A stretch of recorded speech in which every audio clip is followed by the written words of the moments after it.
So, Shark and King Shark. Who are they? Well, I'm betting you know who King Shark is, but Shark, on the other hand, is a more obscure character, even though he came first. Now, the reason why I'm lumping these two characters together is because of the constant confusion between the two. As in, a lot. There are even official DC encyclopedias and wikis of the like that will regard photos of Shark as King Shark.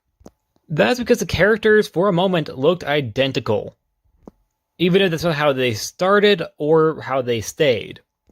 But for a while there was really no one who knew who was who. Now, Shark, or the Shark, is a Green Lantern villain from the Silver Age. He is depicted as being what the future man will appear like following evolution. I have some questions about that. Why a shark?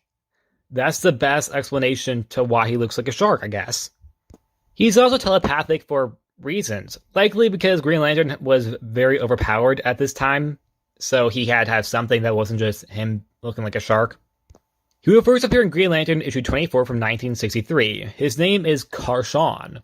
He's able to feed off people's energy, and when Hal tries to stop him, he reveals he's protected by a yellow, invisible force field.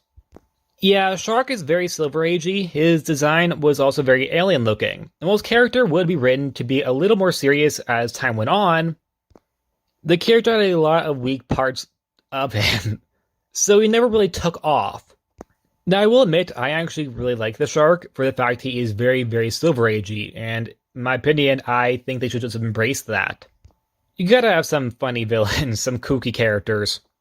But he would return in the 90s where he would have a gray skin tone. In the early 2000s, he'd become an actual man shark. There were many attempts to make the character make more sense and less Silver Age, which, while I understand personally, like I said, I think they should have embraced it. But that's me. Shark will be killed off in 2020's Suicide Squad.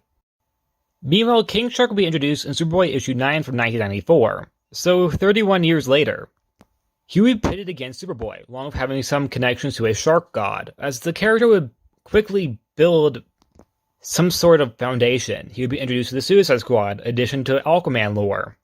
And by the time of Shark's new grayish design, King Shark had already become a character many have known of, which caused a lot of confusion because now there was a King Shark and just the Shark who looked nearly identical.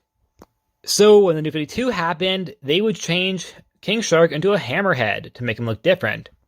And while it wouldn't stay, he definitely overshadowed the Shark afterwards, completely.